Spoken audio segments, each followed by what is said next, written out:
It's time for another all-new episode of the Let's Go Eat and Drink Show with the world's greatest podcast host and interviewer, Jimmy Santangelo and Bill Allred.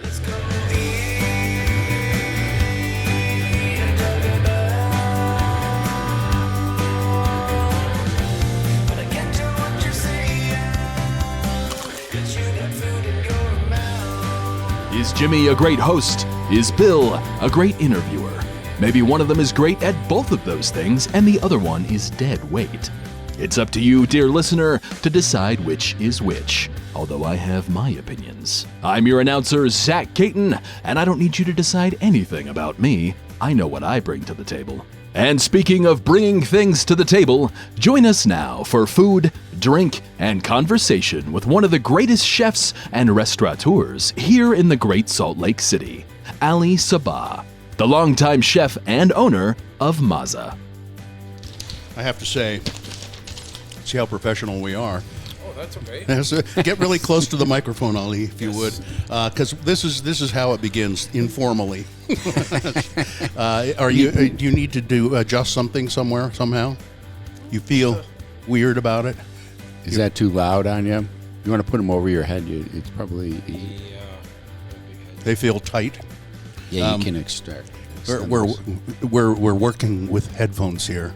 It's interesting. Like Ali is not used to wearing headphones. I put them on hours and hours a day. I know. And it's you probably will find it irritating the whole time it's there.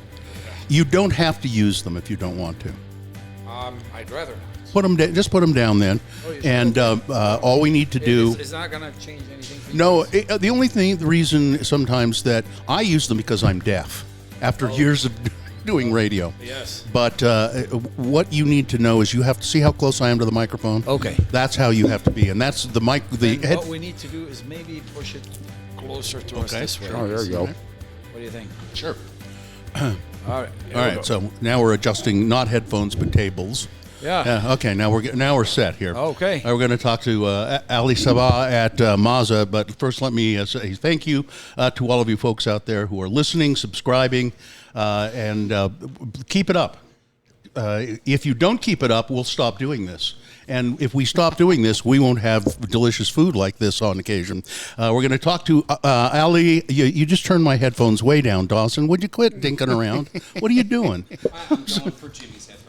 That was good. Thank you very much. Up a little bit more. Sorry. It always does this. And then Bill's is all the way there to the left, I think.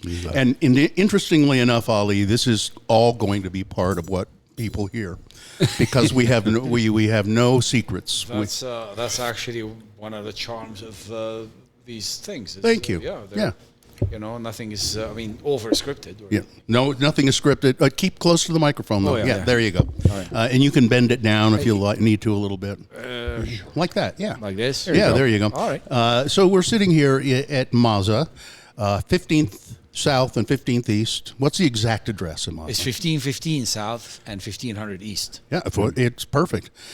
And this is the original location, is it, of Mazza? It is.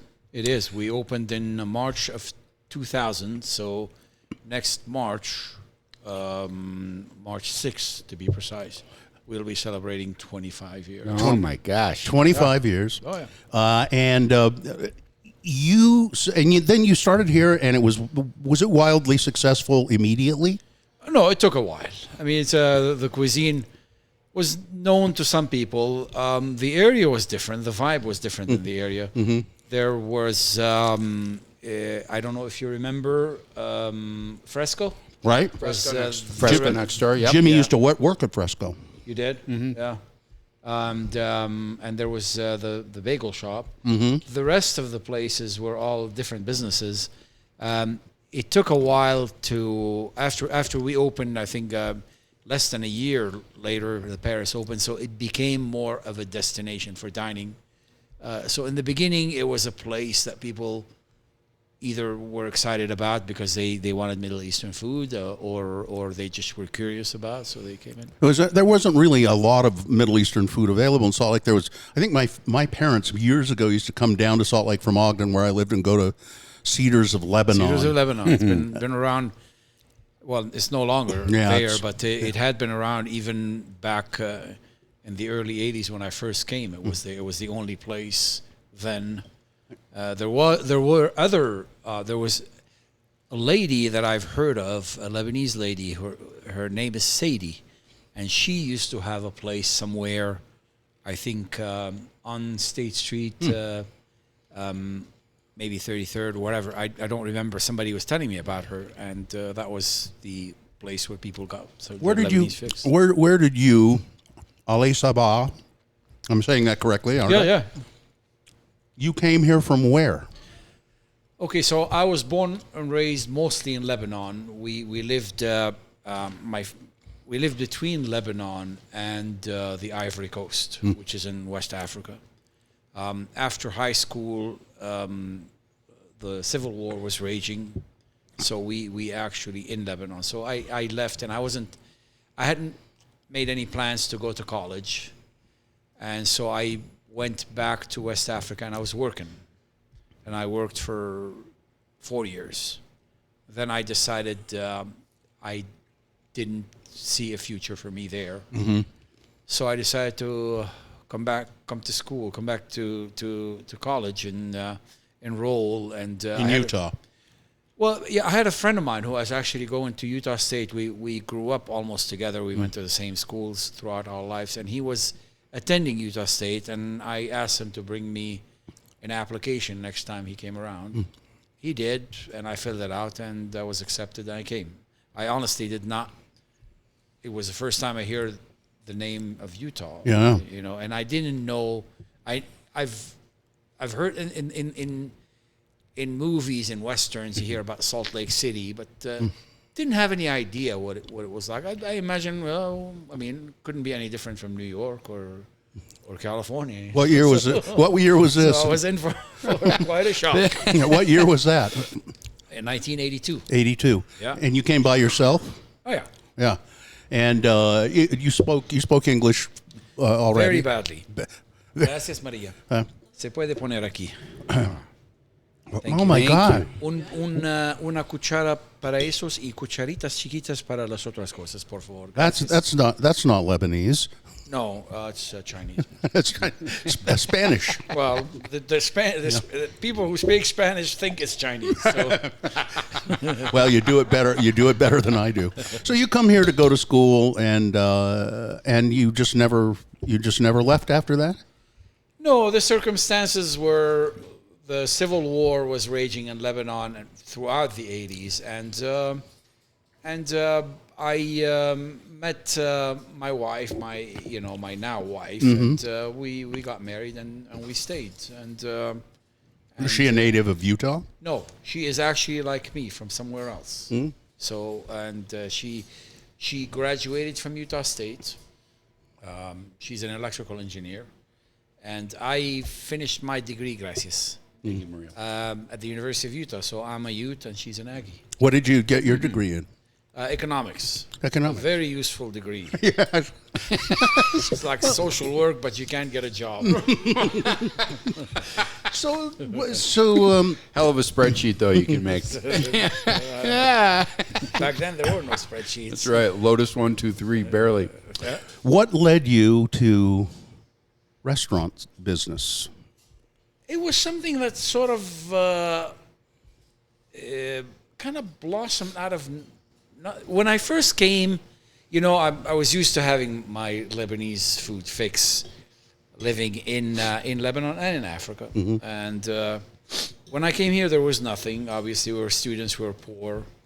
We attempted to make this or the other. Some people were better at cooking than others, and I had no skill at all. And I started learning a little bit. Back then, you couldn't call. It was very expensive, so it was all letters, and my mother would send me recipes written. And I would lean into the mic just a little bit. I'll keep reminding you. Yeah, sorry. That's okay. Yeah, and so I started learning, and it became sort of a passion. And I decided at some point it would not be nice to have like a little Lebanese restaurant. And it took me actually quite a while before I opened this place here. I was I turned 40 when I like the second week or third week after I opened this place. So I started. I'm a late comer to this business. Yeah, I mean that's a pretty brave move, I think. Well, it was something. It was a passion, and I had other businesses, but with various degree of success or failure. But I was always keeping my eyes out for a location. And when this came, it used to be a little cafe that it was supposed to be like an English tea shop, but it was a lot more proletarian than that. And so I came in, and it was up for lease. And the lady who was here wanted to sell the equipment, So I walked in. There was a hood. There was a walk-in cooler. There were a few equipments. Stove. Stove. And I figured this is pretty much. I mean, I could add a couple of more equipments, and I'm done. And so I made her an offer. She accepted, and I made a few changes. The biggest thing that I did is I did the floor here. It was just a concrete floor, and I did this tile flooring. It's a small place. It is. What's how many people you fit in here? 28 people inside, and in the summer months or in the warmer months, you can fit maybe another 10 outside. So you, and I'm guessing that every night when you open, you're open at 4:30. I'm guessing there's almost always 28 or 30 people here. Yeah, I mean, obviously, certain nights it is a little slower, but because the place is small, we managed to fill the tables, and we do well for a small place. You do a lot of takeaway? We do. Yeah. We actually do. We do quite a bit, and delivery. Yeah, sure. You have the best French fries in town. Thank you. Yes. Speaking of which, do you want to go through the? Let's talk about what some of this food is that's laid out here on the table, and and then I want to, and let's do that first, and then I want to talk about you did expand for a while, and now you've constricted again, and I'm interested in that story. Sure. So, but let's look at the food here. So it's just a sampling of some of the stuff that we serve. Obviously, the basic stuff, the baba ganoush, which is roasted eggplants done in the same style as hummus, with tahini and lemon juice and garlic. This is hummus, but it has some sautéed lamb and pine nuts in there with spices. Wow. And that's at the topping. And this is lebni. Lebni is a staple in our cuisine. You have it. This always, one here? Always. These are kebabs. This is actually chicken, and it looks like it's a beef kebab. And we serve it over this yellow rice made with turmeric and other spices. It is basmati always, And these are meatballs, lamb meatballs. Oh. Just put some on. Let me get you one of those. Just put one of those on there. Lamb meatballs in a tomato pomegranate molasses sauce. Here, Dawson. There you go, buddy. I love the diversity of flavors that come through for the acidity and the richness. And this is my pretty friend. awesome. Oh, let me put it here for you. Okay. Yeah, and those are a very popular appetizer. Thank you. We have muhammara. Muhammara is actually a dish. It's a dip made with toasted walnuts and pomegranate molasses and roasted red peppers, olive oil, some spices, a little bit of breadcrumbs, and you blend them. And it's a dish that originated from Aleppo in Syria. And, do you use it as just kind of an accompaniment, or do you eat it by itself? It's a dip that you usually eat with lettuce leaves, or it's a great appetizer. I always recommend it to people simply because it's a perfect appetizer. It doesn't fill you up, especially if you're eating it with the lettuce leaves. Yeah. and it opens up your taste buds. And I want you guys to try it with maybe a slice of cucumber. Nice. Yeah, let's do that. All right. And I can bring you some lettuce leaves if you want. No, cucumbers fine. This salad here it's called a fattoush salad. It's basically a medley of whatever seasonal vegetables you usually have, and leafy greens. It could be purslane and arugula in the summer. It could be other things, and then it's got tomatoes and cucumbers and parsley and radishes, and the dressing is made with sumac and Aleppo pepper and pomegranate molasses and olive oil. It doesn't have any lemon or garlic. Sumac is a plant, right? It's a Sumac is actually a plant that grows in long stalks, and it's got these little berries on them in clusters. And what they do is they strip the berries, and then they dry them and grind them. So you got a lot of recipes from your mom through letters when you were in college. How many of these recipes still remain? And I'm sure you modified a few, and there's one new that you were trying here as well. Yeah. So my approach to cuisine really kind of diverged from my mother's basic approach. Hers is very traditional, very classical, very basic, and very simple. Okay. Because she grew up in an environment where there were no refrigeration, you ate whatever was in season, and the flavor came from the freshness and stuff. So mine is, I wanted to create something that's more complex, where you layer flavors so people would basically have a richer experience having it. And it's a philosophy that not everybody does, but I think that if you are actually coming to a restaurant, the food has to be memorable. It has to be memorable. Yeah. It has to be craveable. Memorable for a good reason. Yeah, and you eat exactly. Yeah. Believe me, we've had ones that were not memorable for the right reason. So you have to you eat this. You say, "Hey, I got to come back and try it." That's how people associate their experience in the restaurant with certain dishes. Yeah. So is most of all of this? It is, though, typically what you would find in a Lebanese household. Yeah. Yeah. Absolutely. The lamb meatballs will probably have a different shape. They'll be shaped more like a small, almost like a football, or a little longer, like a loaf, like a kafta. A little loaf, sort of. A little loaf, and the sauce may be slightly different, more tomato.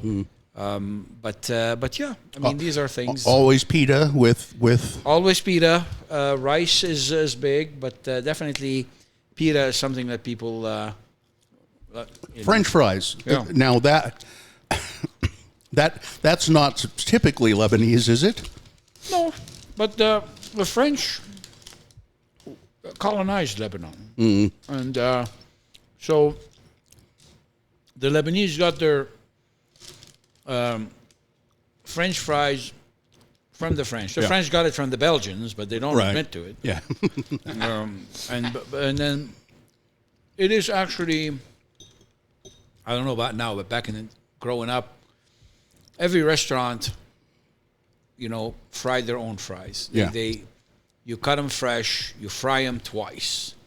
That's the it's very simple. You use the proper potatoes. In this case, we do use the russet Burbanks, and they work beautifully. Certain times of the year they get a little weird because they have high sugar or whatever, but they work really beautiful.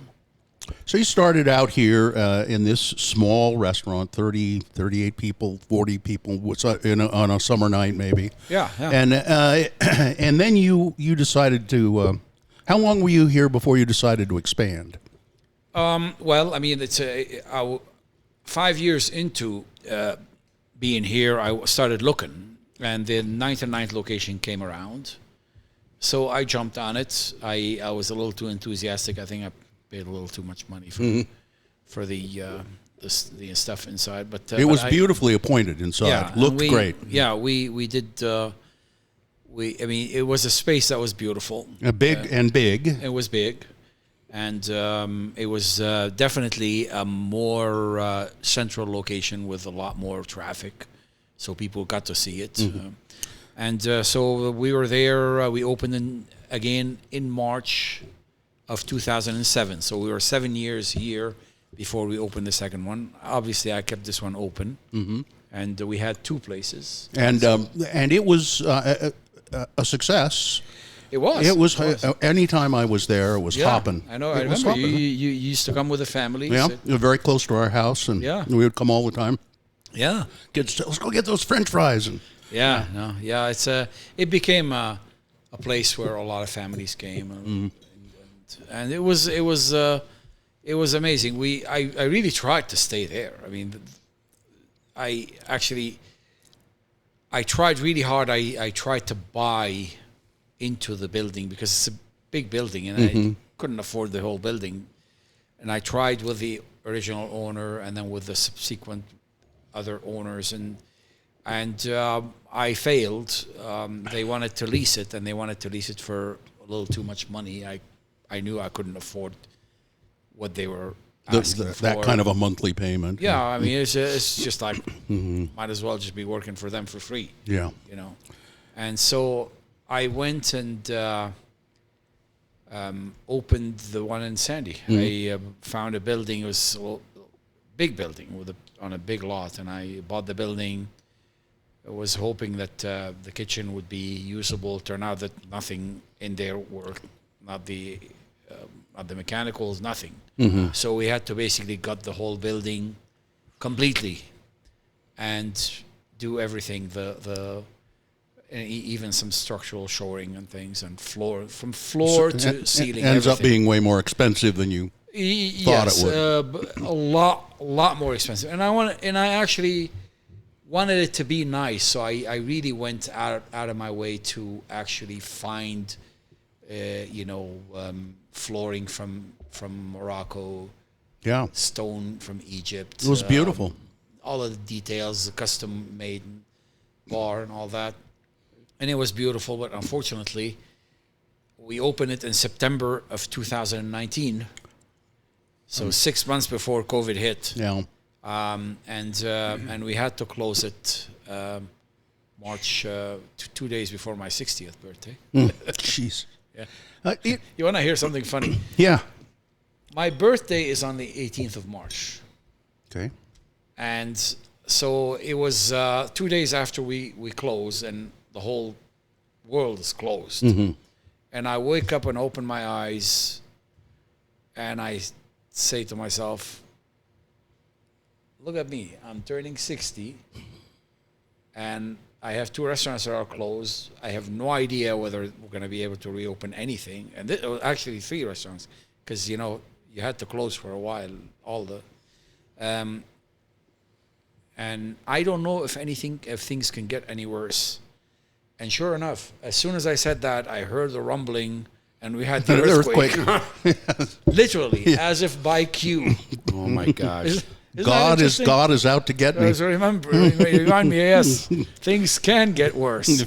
It's terrible that you were essentially forced out of that 9th and 9th location, and Pretty much. I mean, it was not a good deal, and the thing about it is, we continued to pay lease because my contract was another year and a half. They tried to cut me a deal, lessen the thing. I personally think that it was. It was hard. It was really hard, and the restaurant. You open a restaurant, and it does take about a year and a half before you start making money.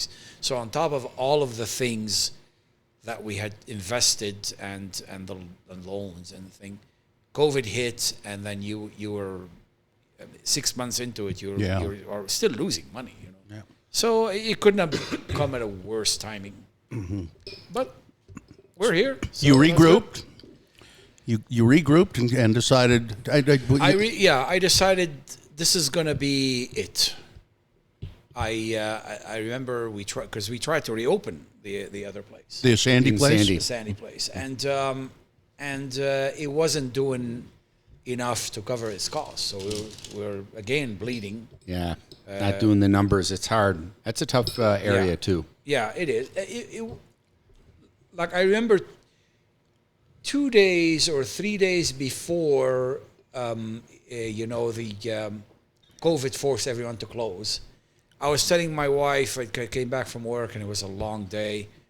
And I told her, I think we turned the corner because we're starting to get busy on weekdays. Because that's when That's the key, right? Yeah, weekends, you can fill half the restaurant, most of the restaurant. It's the weekdays that you got to pay the bills. And we were starting to have busy days on Wednesdays or Thursdays or Tuesday. And that, to me, is an indication that you're building up the clientele. Yeah. And sure enough, 2 days or 3 days later, COVID hit. Yeah, March 18th when everything closed for an unpredictable amount of time. I remember that. Yeah. Anyway. 60 days minimum or so. Oh yeah. We were pretty. Yeah, 90 it was. My wife worked from home, and lucky for us, we had a source of income because Yeah. I talk to many restaurateurs now who've gone through the same, not exactly the same experience, but they've gone through COVID, and we all share one common experience: is that COVID not only changed the face of the business and changed the dynamics, and it took a while for things to stabilize, but we're still all kind of going through the same pains and financial repercussion of COVID. Because remember, out of desperation, we had to take the EIDL loan, we had to take the PPP loan, we had to take whatever loans we can get. Sure. And those are not for. They forgave some of the PPP, Right. but the big chunk of that was not forgiven. So we're still right now sitting here. My biggest expense, my biggest cash outflow in this business right now, is the payments to my loans, my EIDL, my PPP, the other loans, the small loans. It's a tough situation when you I have. didn't know that. Yeah. I didn't realize the payback. Yeah, absolutely. And I have a very healthy business here. It's a small place. You're not going to make millions of dollars, but the formula works for us. I have a great crew. I'm open only for dinner, and that makes things a lot simpler and easier. But the thing about it is, what I worry about the most is making those payments. Yeah. Yeah. Let's talk a little bit, Ali, about your experience coming here as an immigrant. Immigration is certainly in the news a lot today. Oh yeah. And people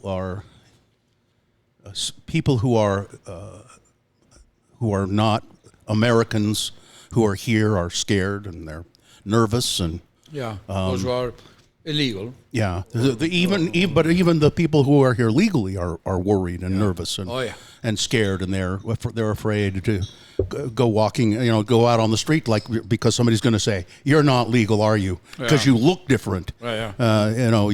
It happened to a guy out in Sandy or something the other day. Out in that Mexican guy. He's an American citizen. He works here, but ICE they were gonna get him because he's a brown guy and they didn't like him. Yeah.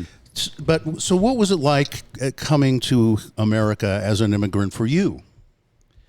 I must say that my experience was always, for the most part, or for the greatest part, positive.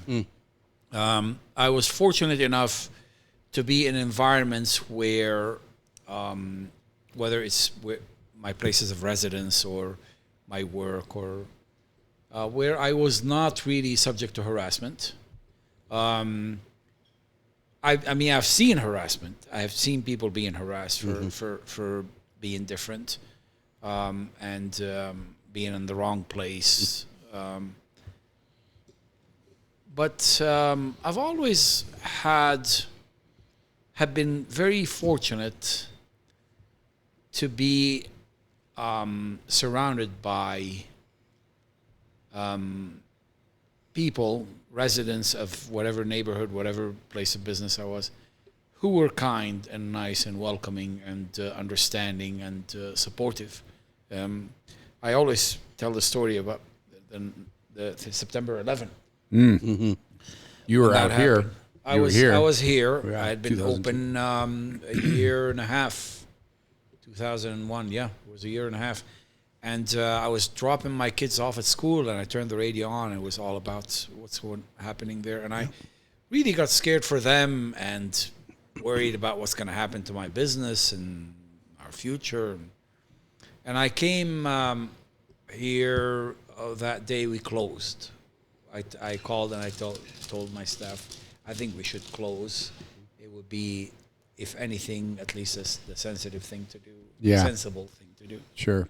And we did. The next day, we came to open, and there was a long line of people just standing there by the door, waiting for us to open, to come and tell us how much they love us and support us, and whatever we need, and then just order food, and it was a good feeling. You feel like you have people around you have your back. You've made a mark in the community too. I mean, thank you. You've made a mark that people know you and they love you and they respect you. And but back then, I mean, think about it. It was only like I've been open only a year and a half. I hadn't had really. I've been 25 years, but still, like people, whether they knew me or not, they came in. People came in sometimes the first time they come. They've never had the food, and they told me, it's my first time here, but I just wanted to come and show my support and try your food. So, well, not to get too complimentary, because I know you don't like it. No, that's okay. You can stroke my ego. I've eaten Middle Eastern food in other cities of the world, and this is it. This is better than I've. Thank you. I've had shish kebabs in Amsterdam and all kinds of food like that in Amsterdam, and it was okay. But this is the tops. This is world-class cuisine right here. Thank you. I appreciate it. It's very kind of you. I know. I mean, I do take compliments kindly. But we've had 25 years to sort of work on our things. And I must tell you, when I had 3 restaurants, I felt like I almost lost control of the quality in the other places where I wasn't. I was focused on Sandy, and I would hear horrible things in 9th and 9th, and they're running out of things, or they're serving things that are not, optimal or done right. And it scared the heck out of me. And I decided, when I came here, I decided I have no excuse to serve bad food. Because I'm here. I picked my crew. I handpicked them. You saw Maria; she's amazing, and the other Maria in the back there. Maria too. Maria too. And I have a guy that walked into my place a month after I opened in 2000, and he still works for me. Ah, man, that's good. That's amazing. That to me is consistency. Like he does. He's been making the potato hara. He's been making it for 25 years. It's about time you learn. Can't be.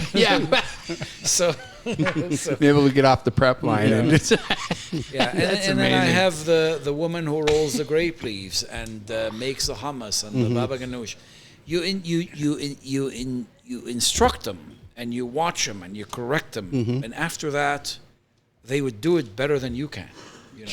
So I love cooking, and I cook all the time, and I cook my specials, and I cook dinner things. But if I don't cook it, I know someone there that knows how to cook it just as good, and they will do it perfectly. It's Mazza. It's 15th and 15th.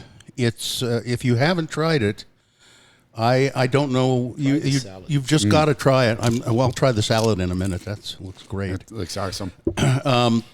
If you haven't tried this food, it's some people are maybe scared of certain cuisines sometimes, and I don't know if I want to try that. When you come in, talk to Ali. He'll start you off easy. You know? Oh yeah, I mean, our food is simple Mediterranean food. It's comfort food. Yeah, it So really good. isn't anything outrageous. It's just it's meat and rice and bread. Rice and bread. Yeah. And hummus. And everybody knows hummus. They eat all the lousy hummus that they get. From the basket.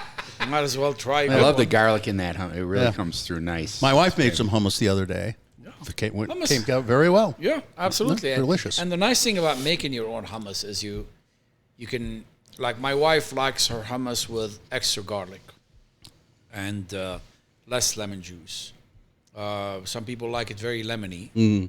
You know, you make it your way. You make it how you like it. And It's fantastic. yeah, This is just great stuff, Ali. And there's way too much food. We're going to leave.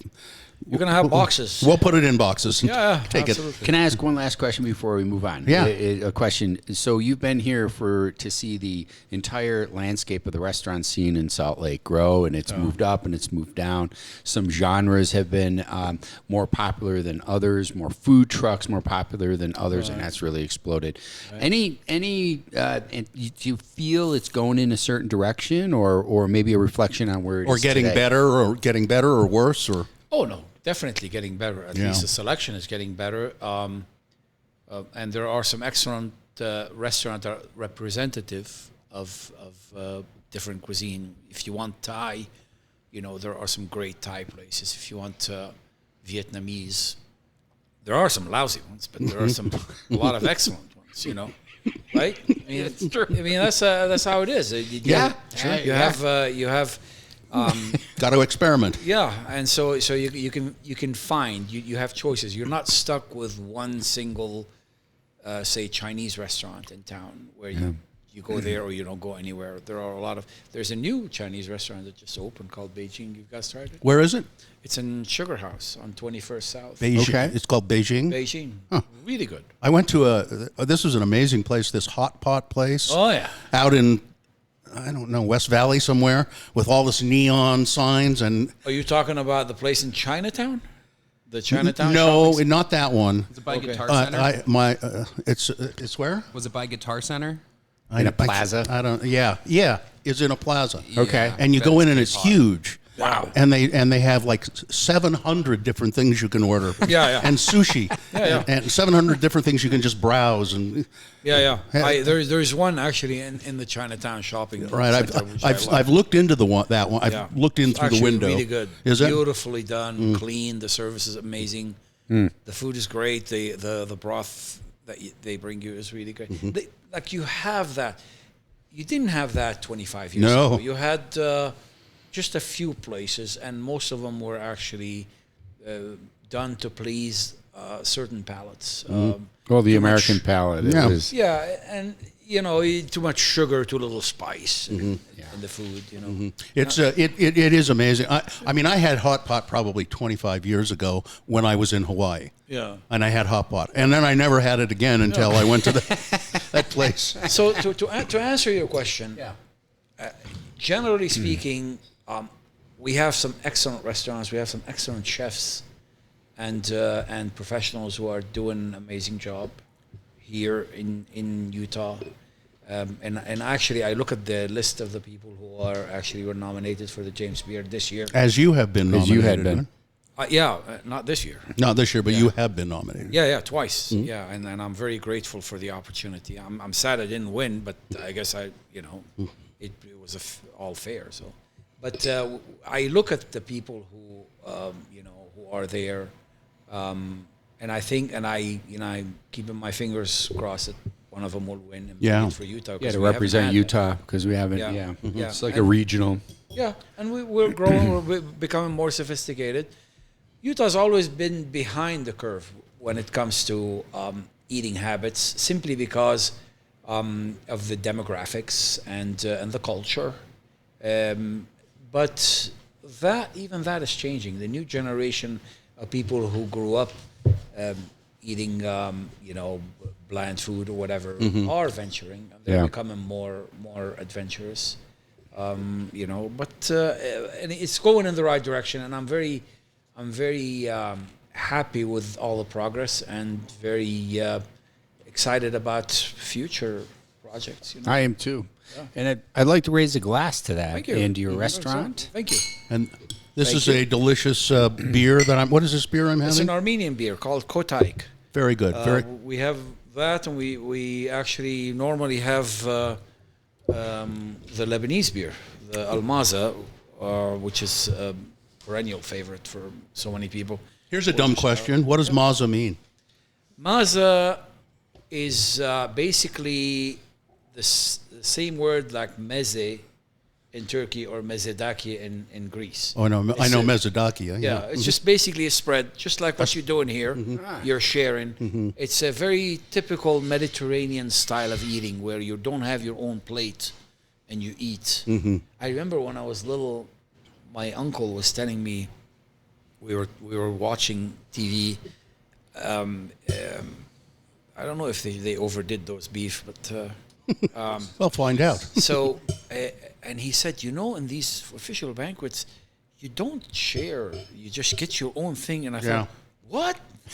You mean like every person's got a plate in front of them and they're not going to share? You don't share? Yeah, to us, this is how you eat. You put the spread and then you... My family's always done that, though, even no matter what kind of a restaurant we go to. We always say, here, let me try some of yours, and you try some of mine. And that's Mazza. Yeah, okay. Mazza, excellent. Was very tender, not overdone. Good.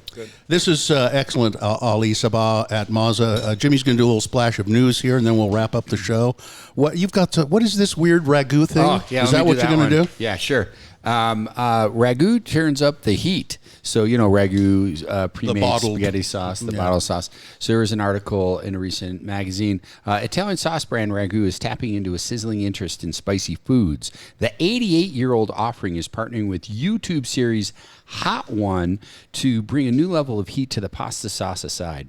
The new Ragu Hot Ones heat pack is touted as a complement to meals and snacks. So this is the flavors. The limited edition pack features 3 of them. 14-ounce jars of sauce in progressively hotter flavors, starting with fiery garlic, hot, chipotle blaze, hotter, and chili inferno, the hottest. We're always looking for opportunities to push the boundaries of flavor while also delivering delicious quality sauces, said Megan Frank, Senior Vice President of Marketing with the American company, the maker of Ragu. So this is what's pushing it. More than half of Gen Z consumers identify themselves as hot sauce connoisseurs.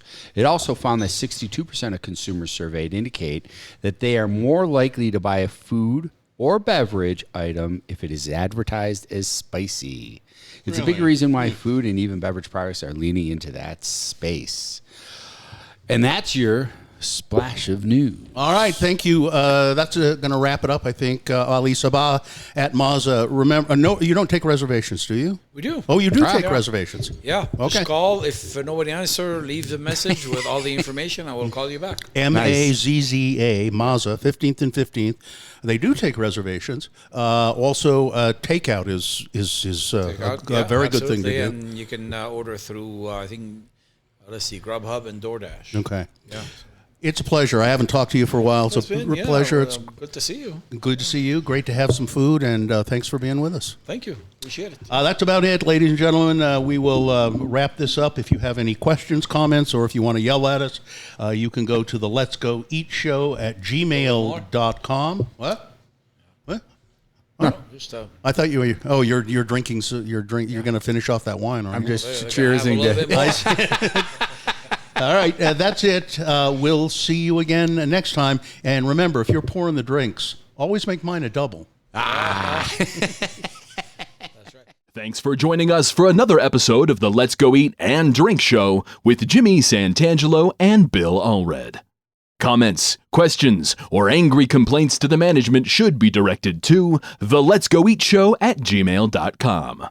The Let's Go Eat and Drink theme was composed and performed by Doug Wild. The Let's Go Eat and Drink Show is produced by Dawson Dow. The show is a Double Plus production. I'm your announcer, Zach Caton, fresh back from frantically Googling how to pronounce restaurateur. Let's go.